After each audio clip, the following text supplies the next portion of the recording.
Bismillah, alhamdulillah, wassalatu wassalamu ala sayyidina rasulillah Sayyidina Muhammadin ibni Abdillah wa ala alihi wa sahbihi wa man tabi'ahu wa walah. La hawla wa la quwwata illa billah, amma ba'du. Faqad qala al-musannifu rahimahullahu ta'ala wa adama naf'alana bi barakatihi wa bikum fid darain amin ila an qala Aliyyun karramallahu wajhah kunu bi qabulil amali ahamma minkum bil amali fa innahu la yaqillu amalun maqbul. Alhamdulillah, para hadirin rahimakumullah. Sama-sama kita hormati segenap para dewan guru, para pengurus, wabil khususnya Ustaz Zainuddin, Ustaz Amiruddin. Kita doakan para guru-guru kita, para pengurus kita, Allah berikan sehat afiat, panjang umur, dan juga kita semua yang hadir pada pagi hari ini mendapatkan barokah dari Allah Subhanahu wa taala. Amin ya rabbal alamin. Berkata Sayyidina Ali karamallahu wajhah, kunu biqabulil amali ahamma minkum bil amal. Jadilah kalian orang yang lebih fokus kepada diterimanya amal daripada sekedar beramal. Fa innahu, karena sesungguhnya, la yakillu amalun makbulun, karena sesungguhnya tidak ada amalan yang diterima itu dianggap sedikit. Artinya setiap amalan yang diterima oleh Allah walaupun bentuknya dikit tapi hakikatnya banyak.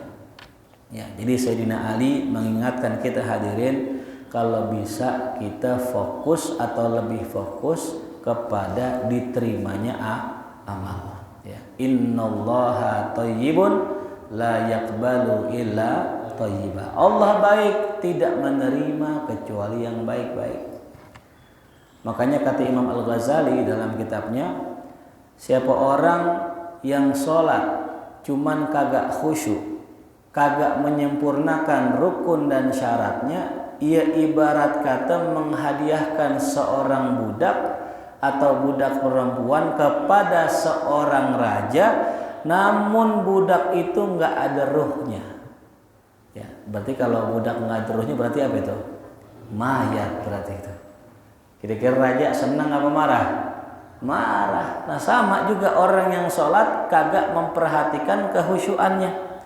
Orang yang sholat cuma nggak perhatikan rukun syaratnya, bukannya malah bikin Allah girang, malah bikin Allah marah. Nggak usah jauh-jauh. Kita datang nih sholat, ya. Kemudian takbir. Di tengah takbir, di tengah sholat, kita ingat kita belum wudhu. Lanjut apa batalin? Batalin. Jangan dilanjutin. Ya. Kalau kita kira itu, tetah Allah juga maha tahu gitu. Enggak, Allah enggak terima amalan yang begitu, hadirin. Maka segala macam perkara yang menyebabkan diterimanya amal kita itu harus lebih kita utamakan dari sekedar memperbanyak amal. Ya. Maka Allah Ta'ala dalam Al-Quran berfirman, alladzi khalaqal mauta wal hayata liyabluwakum ayyukum ahsanu amala. Allah menciptakan kematian dan kehidupan agar menguji kalian manakah yang paling baik amalnya, bukan yang paling banyak amalnya. Jadi yang paling baik, hadirin. Saya kasih analogi begini. Saya ada perjalanan ke Papua, dakwah misalnya. Saya siapin bekal, bekalnya lontong. Saya naik perahu, bukan naik pesawat, naik perahu. Ada sehari. Ada ke Papua sehari. Lebih. Saya bawa lontong seplastik gede, takut-takut di sono lapar. Kira-kira tuh lontong awet apa kagak? Saya bawa lontong banyak sampai sono sia-sia. Artinya apa? Banyak aja kalau basi kagak ada manfaat. Walaupun banyak, 2 karung misalnya saya bawa lontong tuh ya, sampai kelontongan tuh. Mending mana saya bawa lontong apa saya bawa TM? Bening bawa ATM. Di mana aja bisa kita gesek. Kecil bentuknya, orang nggak lihat, tapi besar manfaatnya. Ketimbang lontong, orang lihat kita nenteng lontong sekarung. Banyak, cuman kagak ada manfaatnya tuh.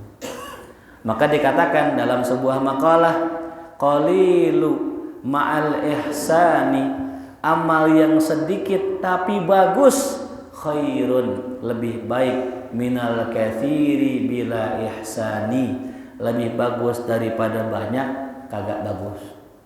Itu seperti apa? Fadurratun wahidatun, satu mutiara, khairun, lebih baik, min isyrina himlan minal wada'i, lebih baik daripada 20 kerang. Satu mutiara lebih baik daripada apa tuh? 20 kerang. Kenapa? Mutiara satu aja mahal. Kerang biar kali banyak, berapa? Goceng. Bener gak? Kerang 20 biji itu paling goceng, paling berapa? Satu mutiara mahal hadir. Nah ini makanya kita fokus ya untuk ngumpulin mutiara-mutiara biar nanti ketika di hadapan Allah semua ada nilainya, semua ada harganya itu. Alam masuk dalam apa? Alam. Nah itu jadi ya hadirin rahimakumullah, bagaimana suatu amal bisa lebih mahal, bisa lebih berharga? Jawabannya kalau amalan tersebut kita kerjakan dengan ilmu. Kita kerjakan dengan ilmu. Semisal contoh, kita sholat nih hadirin. Nih, menggunakan apa di sini? Kita sholat nggak pakai siwak, ama pakai siwak itu kata ulama lebih afdal pakai siwak 70 kali sholat, hadirin subhanallah. Kita sholat johor 70 kali, pernah nggak sholat johor 70 kali? Ya boro-boro, syukur-syukur bisa sekali. Ini kalau orang sholatnya pakai siwak lebih afdal 70 kali. Makanya ulama sangat-sangat perhatian, dia nggak pernah lepas siwak. Rasul nggak pernah ninggalin siwak. Kalau nggak ada siwak, ya kita bisa pakai apa tuh? Lengan baju kita. Kita bisa pakai ujung sorban kita. Yang penting gigi kita diapain? Digosok. Nah inilah ciri-ciri orang yang mengutamakan dikabulnya ibadah, yaitu dengan cara mengerjakan sunnah-sunnah. Apalagi yang sholat fardu, ada qobliyah, ada ba'diyah. Itu kata guru saya hadirin, sholat itu kan ibarat kata pahala yang diterbangkan. Kalau terbang pakai sayap lebih cepat, apalagi sayapnya 2 ketimbang sayapnya satu. Maka ketika orang melaksanakan ibadah fardu diiringi dengan qobliyah ba'diyah, maka ibaratnya dia ngirim paket ke langit dengan 2 sayap. Lebih cepat, lebih mudah diterima. Ketimbang dia sholat fardu doang nggak pakai qobliyah ba'diyah, nggak sempurna hadir.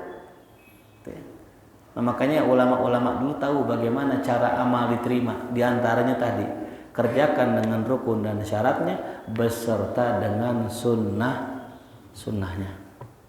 Yang kedua, ada tanda orang amalannya diterima sama Allah. Apa tuh tanda orang amalnya diterima?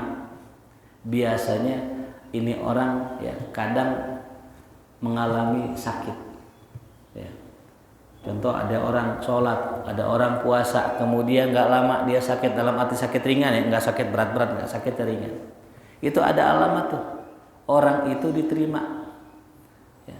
Karena istighfar yang kita baca, doa yang kita panjatkan, minta ampun sama Allah, biasanya Allah mengkabulkan itu amalan lewat amalan yang lain.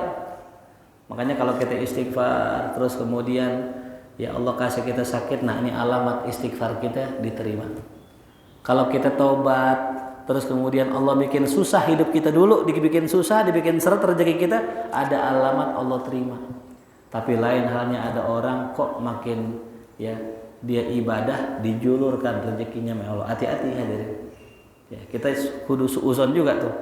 Jangan sampai kita terlena dengan kemewahan dan nikmat dari Allah.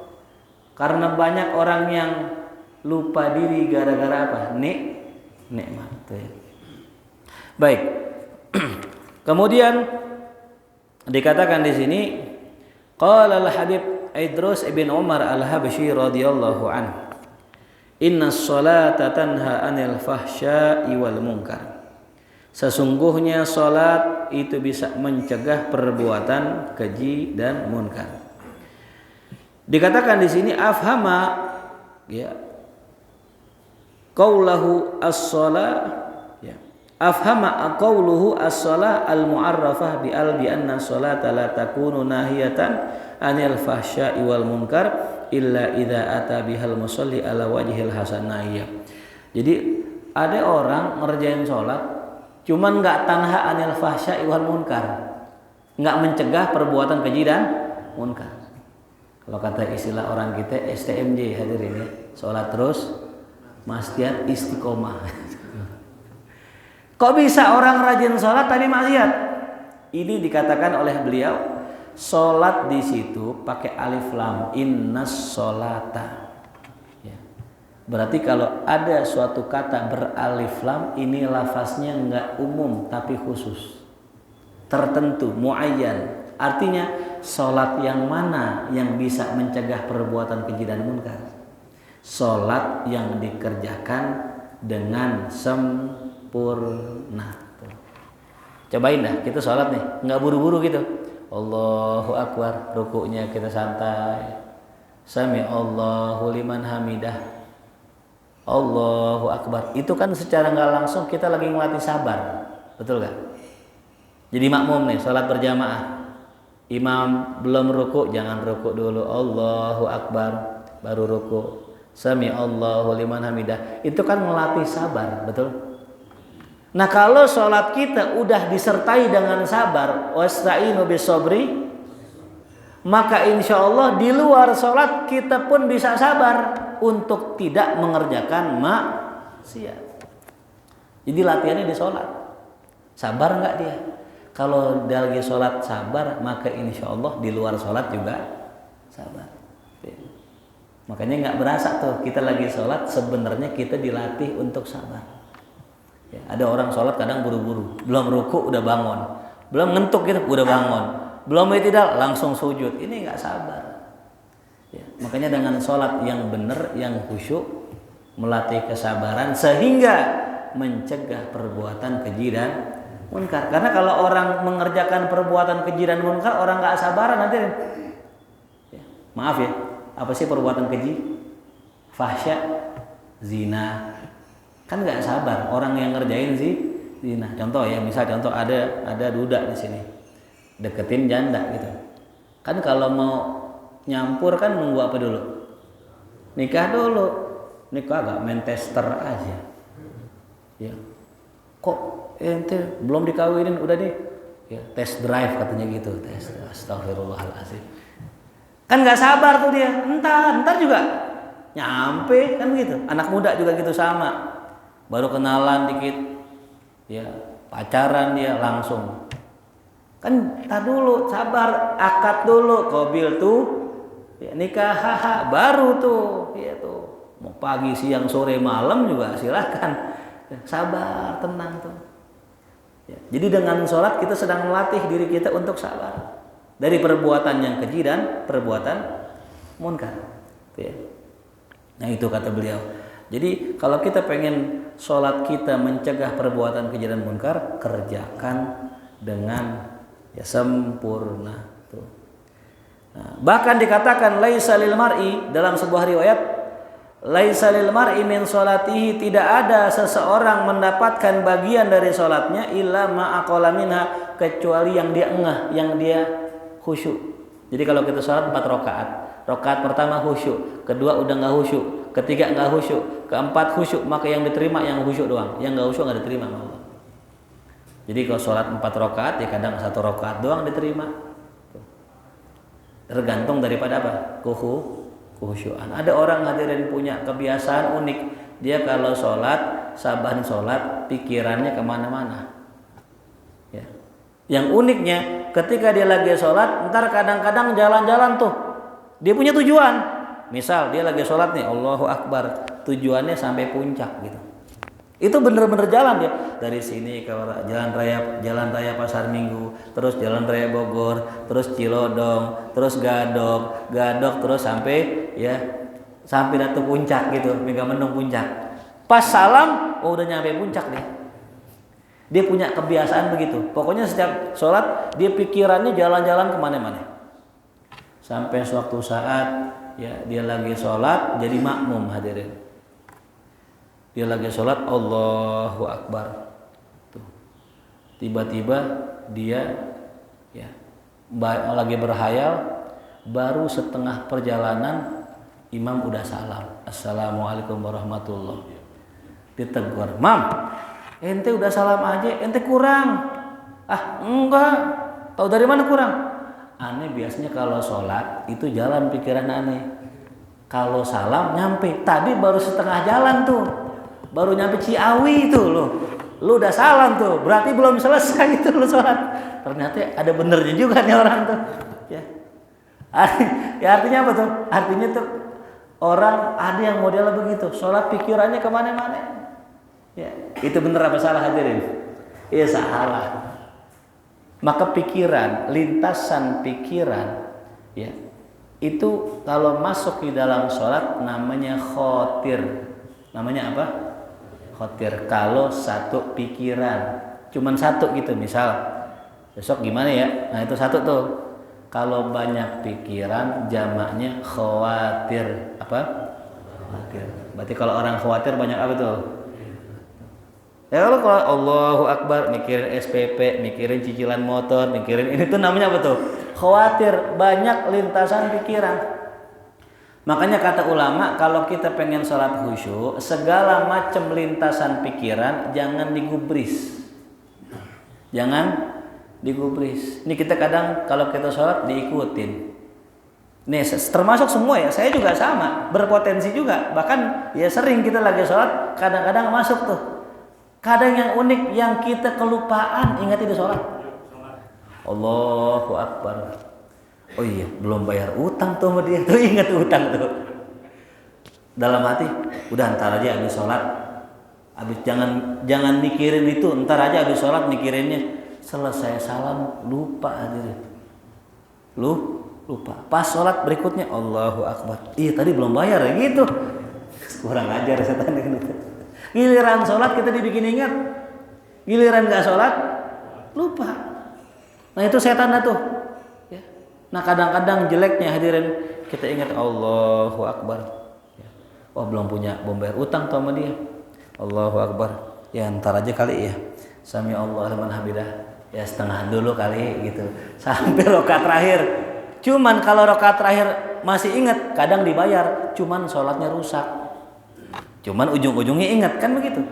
Itu namanya setan, dia ngasih khotir. Kalau khotir berlanjut dipikirin lagi namanya fikir, atau bahasa kita mikir. Dari khotir menjadi fikir. Kepikiran tuh panjang dah tuh, satu rakaat kepikiran. Yang ketiga tingkatan setelah fikir adalah azam, bertekad. Ini kalau udah sampai bertekad di dalam sholat, ini udah rusak sholatnya. Secara makna udah nggak ada tuh. Karena kepikiran, dia mikirin. Habis itu bertekad, ntar habis sholat aneh mau ini, itu rusak sholatnya tuh dah. Karena isinya sholat udah bukan lagi sholat. Sampai dikisahkan dalam sebuah riwayat, ada seseorang datang kepada Al-Imam Abu Hanifah. Ini dikisahkan dalam kitab Anna rajulan ja'ila Abi Hanifah fasyaka. Kemudian nih orang tadi mengadu bahwasanya annahu dafana malan fi maudiin, dia pernah ngegali tanah, ngumpetin harta di situ. Habis digali tanah, di ngumpetin harta benda di situ, dia lupa di mana tempatnya. Dinanya Abu Hanifah tuh. Kata Abu Hanifah, beliau mengatakan, laisa hadza fikhan. Ini mah bukan urusan fikih, lu ngapain nanya sama gua gitu ya. Nanya begitu sama Abu Hanifah, mau ustaz nanya harta di mana? Ya, memang unik hadirin, kita ini belajar di pondok, ngaji ilmu fikih, ilmu tafsir, ilmu hadis, pulang nyantren di rumah orang mintanya air. Minta air. Orang nanyanya dompet ane hilang kiai di mana ya? Tuh unik-unik ini.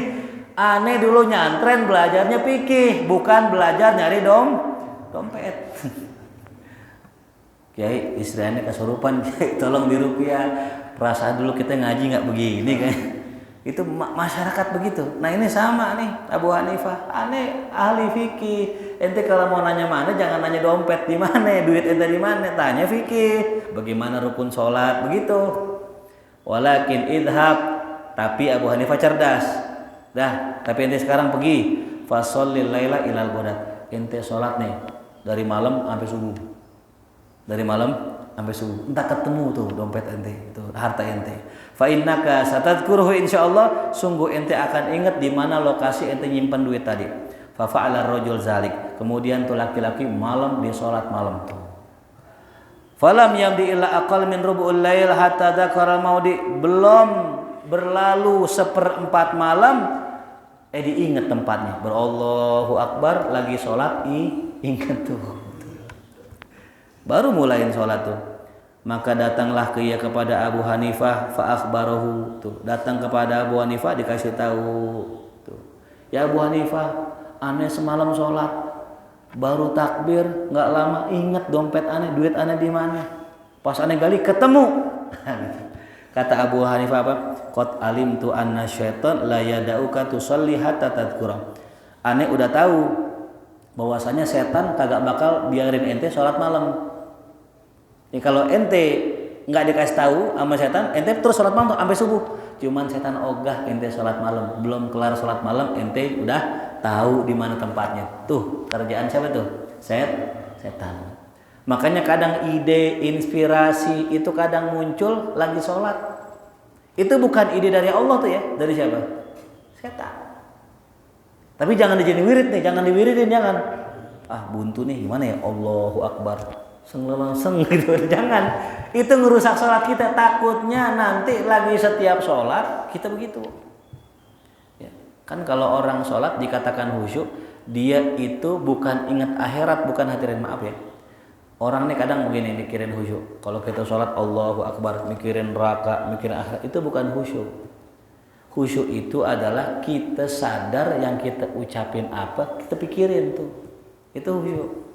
Kita sadar yang kita ucapin dan kita memikirkan itu. Kalau kita lagi baca ayat Quran tentang sorga, ya kita pikirin sorga.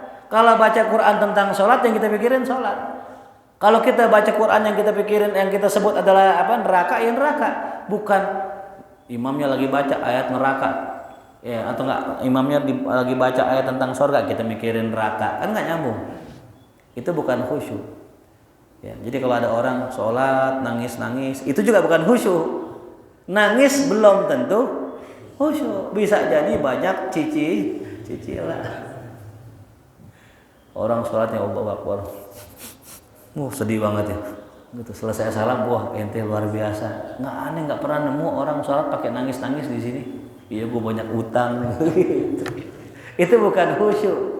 Ya walaupun orang khusyuk juga bisa nangis, tapi tidak semua yang nangis itu khusyuk. Dan juga khusyuk itu bukan gerakan zohir, bukan. Allah, bukan begitu juga. Itu pernah suatu hari kejadian Sayyidina Umar bin Khattab radhiyallahu an ngelihat ada orang itu sholatnya begini nih, nunduk banget begitu. Ya, kemudian apa? Ya, ditabok sama Sayyidina Umar. Ya sahibar raqbah, wahai orang yang punya leher, irfa raqabatak, angkat leher ente, jangan begini-gini gitu. Ya kan sama orang kayak zikir kan, ada orang zikir begini, khusyuk banget gitu.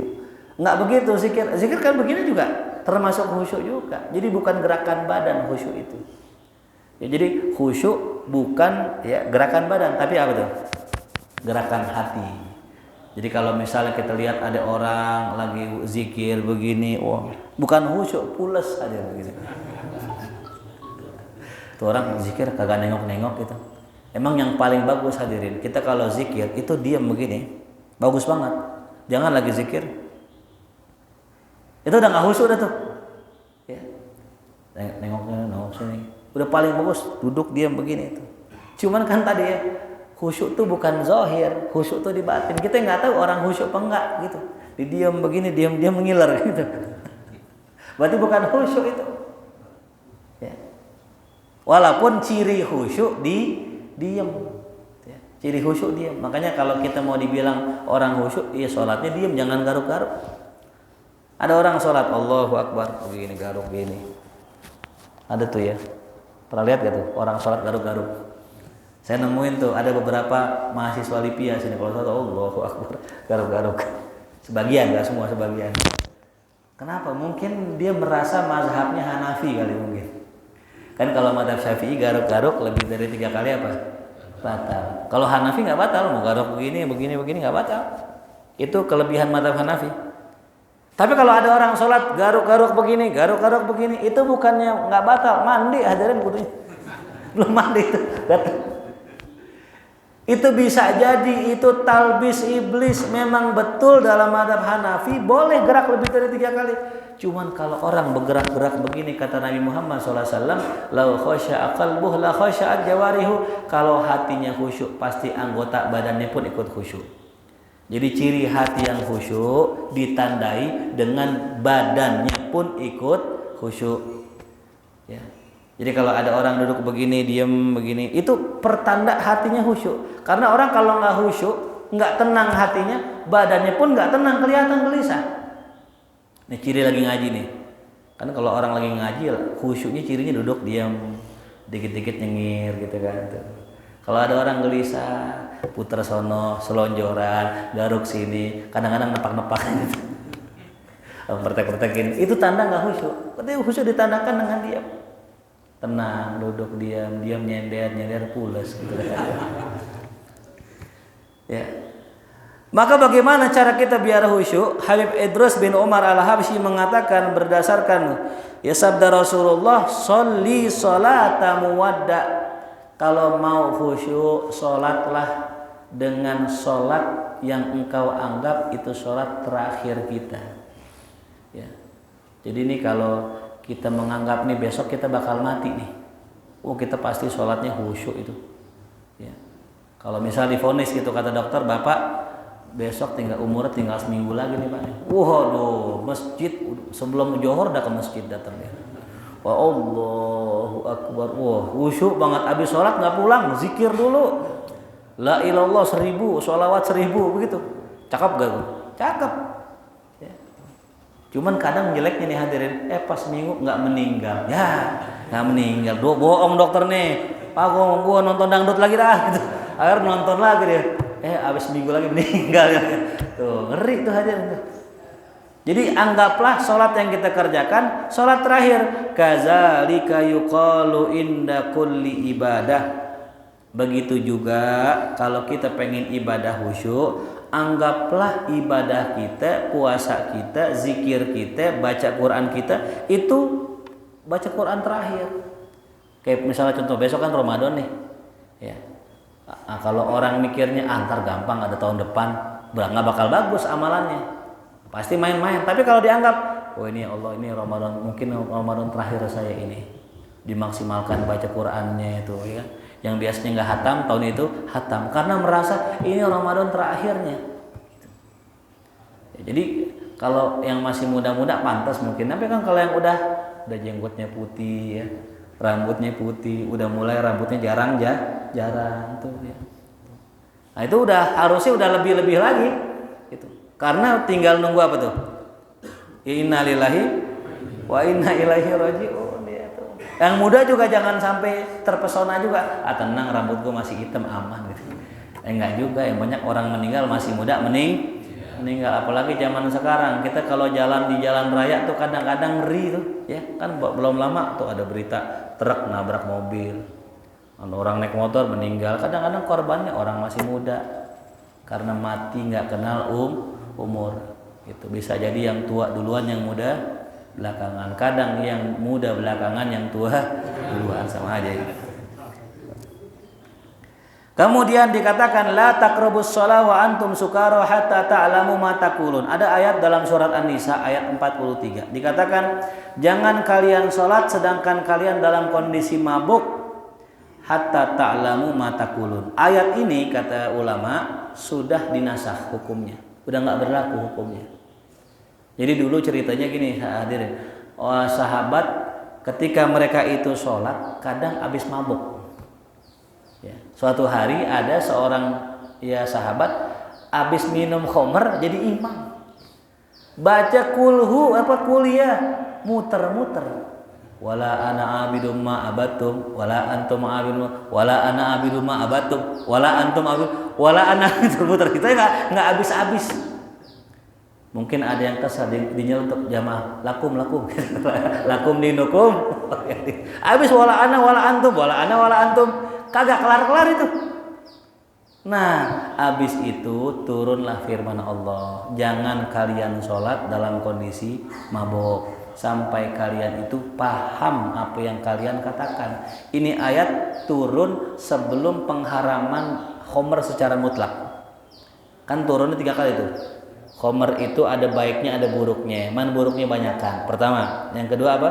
Jangan sholat dalam kondisi mabuk. Berarti di luar sholat boleh. Yang ketiga mabuk dan sebagainya rijsun min amali syaitan fahdaru, tinggalkan itu semua tuh. Nah ini kenapa ayatnya nggak dibuang, kenapa masih ada ayatnya, itu pertanyaannya. Kan udah dinasakh, hukumnya udah nggak ada, kenapa ayatnya masih ada? Ini kata para guru-guru kami, karena ayat yang masih ada itu bukannya dibuang hukumnya dalam arti nggak kepake, bukan, masih bisa diambil manfaatnya. Ya, sehingga ulama mengatakan, apa makna sukaro mabok di sini? Ada yang mengatakan maknanya kasrotil hammi, kita lagi banyak pikiran. Tuh, jangan sholat kalau lagi banyak pikiran. Artinya, ketika orang sholat banyak pikiran, sholatnya udah pasti kagak khusyuk. Kalau yang lapar ngapain? Makan dulu. Kalau yang pikiran punya sendal baru takut hilang, apa dulu? Pindahin dulu. Ya, cara yang aman pindahin, yang atau belah sono, aman tuh. Ya, orang lihat, wah sendal bagus, cuman sebelah doang. Kata malingnya emang dasar maling, apa dah sebelah, gue pengen jual juga, dipungut juga tuh. Ya, pokoknya segala macam yang bisa bikin konsentrasi kita hilang, kelarin dulu. Ustadz kalau sama bini bagaimana? Ya kelari dulu. Namanya fast charging namanya itu. Ya. Jadi kalau kita punya hajat sama istri, kelarin dulu. Selesai hajat sama istri, baru sholat. Intinya jangan sampai sholat banyak pikiran. Tapi juga jangan sampai kagak sholat gara-gara banyak pikiran. Lo kok nggak sholat? Ini lagi banyak pikiran, gue nggak boleh juga. Ya paksain sholat kalau emang udah waktunya gitu. Wakilah ada yang mengatakan mabok di sini bukannya mabok minum, bukan, min hubbid dunya, ya, daripada cinta dunia. Jadi kalau kita pengen sholat, hilangin dulu tuh dunia di hati kita. Makanya sholat itu dimulai dengan apa tuh? Allahu Akbar. Allah maha besar, dunia sogir, dunia kecil. Allah Akbar, dunia asgor gitu. Ya. Ada lagi yang mengatakan kalau kita takbir begini, apa takbir begini? Ya. Untuk ngebuang katanya. Ngebuang apa tuh? Ngebuang dunia. Seakan kayak gini, ngebuang. Jadi kalau kita sholat, buang semua ke belakang kita. Allah yang depan. Dunia belakang, Allah di depan kita itu. Ya, jadi kiat-kiat ulama begitu, ketika mereka sholat, mereka buang semua dunia. Tuh. Wa qala Wahab bin Munabbih wal muradu bihi zahiruhu fa fihi tanbih ala sukri dunya izbayyana fihi illa fa qala hatta ta'lamu ma taqulun wa kam min musallin lam yashrab khamran wa huwa la ya'lam ma yaqul fi salatina. Ini dia. Yang dimaksud dengan kata mabuk di sini itu zahirnya betul. Ya, mabuk minuman, tapi yang dimaksud mabuk di sini adalah mabuk dunia. Orang tuh kalau udah mabok dunia, pikirannya dikit-dikit dunia. Ya. Contoh, kita kalau bangun tidur, yang kita cari apa ya? HP kan? Dunia itu. Ya. Tapi kalau bangun tidur yang kita pikirin doa, kita pakai siwak, kita sholat, nah itu akhirat. Nah jadi kalau orang udah pikirannya dunia, apa-apaan aja UUD, ujung-ujungnya duit. Ngaji nyari duit, sholat nyari duit, ya, sholat Jumat tuh nyari Jumat berkah. Pokoknya yang nguntungin dia, kalau nggak nguntungin yang apa kali nih. Maka dikatakan kam min musallin, berapa banyak orang yang sholat kagak minum khamr tapi kagak sadar yang diomongin apaan. Pernah nggak ngalamin begitu? Sholat nih ngomong aja, baca aja, cuma kita nggak ngeh tadi baca apaan ya. Contoh tadi, nah kita sholat subuh berjamaah sama Ustaz Aminuddin. Tadi Ustaz Aminuddin sholat subuh rakaat pertama suratnya apa? Ayo ya tes nih. Ciri orang khusyuk dia sadar yang diomongin apaan. Ciri orang mabok kagak sadar yang diomongin apaan. Saya mau tanya tadi suratnya apa ya? Apa? Surat Luqman. Wow, apa nih? Surat kedua? Sabih. Rakaat ketiga? Oh enggak ada. Kalau rakaat ketiga ada, wah ini gawat ini. Ya, kayak ada pejabat. Kadang pejabat kan suka ngasih hadiah tuh ke anak-anak pondok, anak pesantren kan gitu. Ketika itu dipanggil nih, Pak Haji, ini anak udah hafal 30 juz. Oh iya, sini dikasih duitnya. Tinggal berapa lagi Pak katanya gitu. 30 juz tinggal berapa lagi? Ya udah kelar lah. Sama kayak sholat subuh ya, ketahuan ciri orang yang sering sholat, dia tahu jumlah rakaat. Ya, kadang-kadangnya masih ada orang nanya, subuh berapa rakaatnya?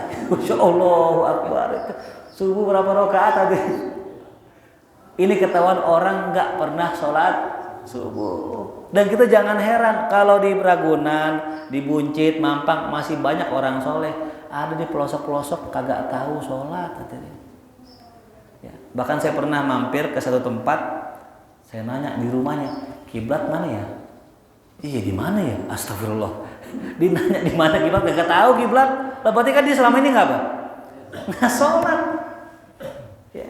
Iya mungkin husnuzon itu yang saya tanya orang Kristen kali.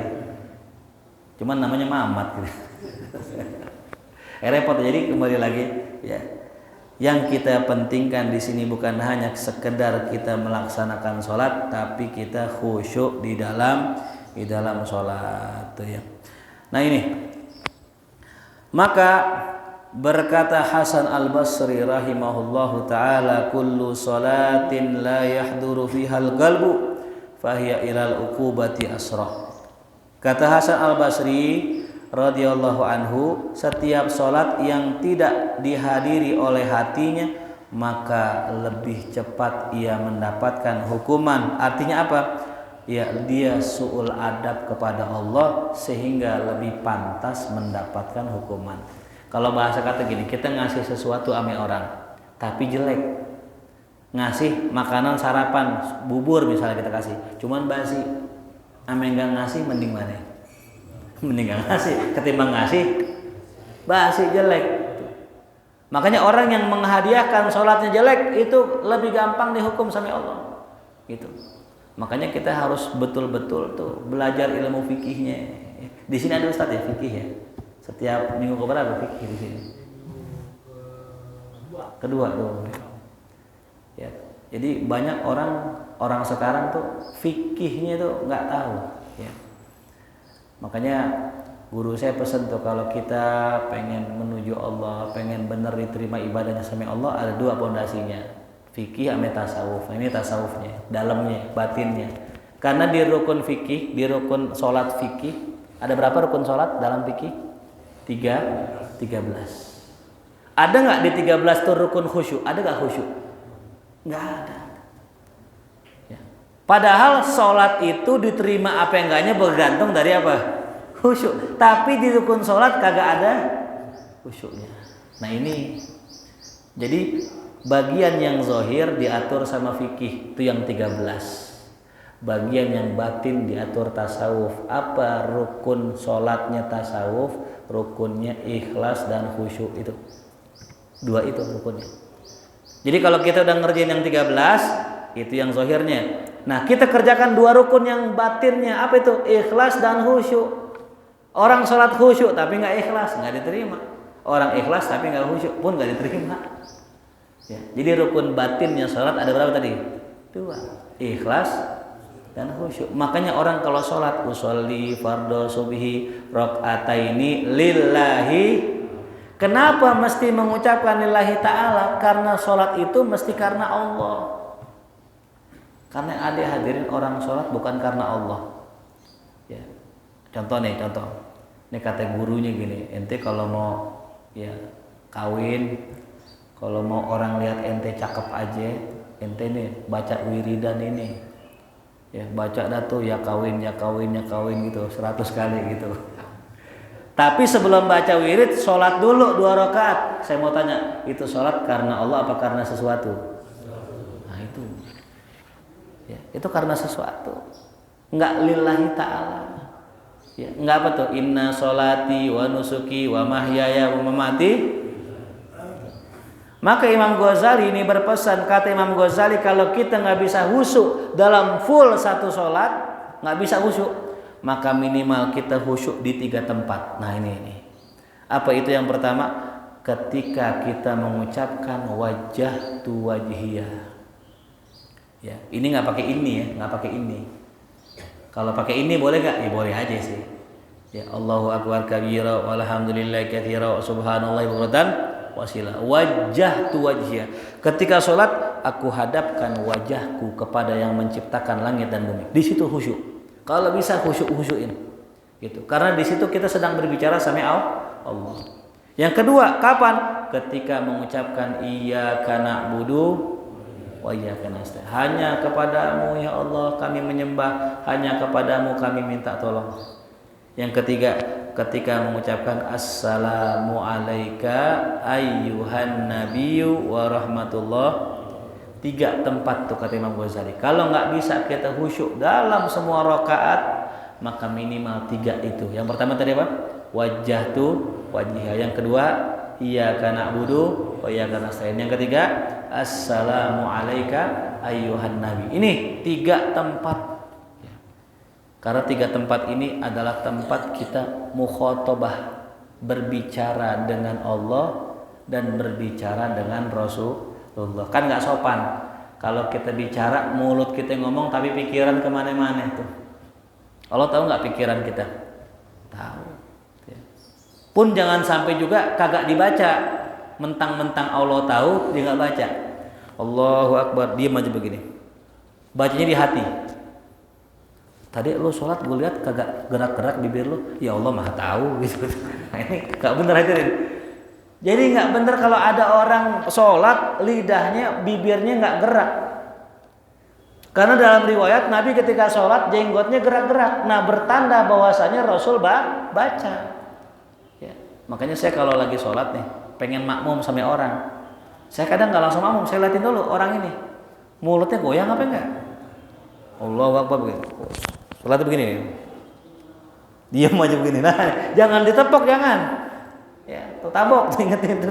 Baca Fatihah. Fatihah rukun, wajib dibaca. Dari 4 mazhab semuanya ngewajibin kalau orang sholat sendiri. Jadi kalau ada orang sholatnya gini diam aja mulutnya nggak komat kamit, berarti nggak baca berarti nggak sah. Jangan berdalil Allah maha tahu Ustaz, masih ya Allah nggak tahu saya baca di hati lah, enggak. Ini masalah rukun. Ya rukun zahir harus dikerjakan begitu. Ya. Jadi kalau tadi kita sholat tuh kita nggak baca, ya nggak bisa, gitu ya. Nah jadi ya usolli fardhu subhi rakaataini lillahi ta'ala. Bagaimana mengucapin lillahi ta'ala? Wajib apa enggak wajib. Cuman kalau bisa di hati kita ucapin. Biar sholat yang kita kerjakan itu semata-mata karena Allah Subhanahu wa ta'ala. Karena ya di depan nasi uduk kayaknya udah kelihatan dari sini. Ya suara kelas juga udah berbunyi ya. Daripada nggak khusyuk ngajinya, bener kan? Iya, udah kita cukupkan, kita baca surat Al-Fatihah. Mudah-mudahan ilmu yang kita pelajari bermanfaat. Allah jadikan amal kita amal yang makbulah, ibadah-ibadah kita ibadah yang diterima Allah. Dan mudah-mudahan hadirnya kita ke majelis ini tidak lain ya kita mengharapkan ridha Allah dan pulang mendapatkan ampunan dan rahmat dari Allah Subhanahu wa taala, dan tidaklah pulang kita semua melainkan dalam keadaan husnul khatimah. La hadhihi al-Fatihah. A'udzubillahi minasyaitonir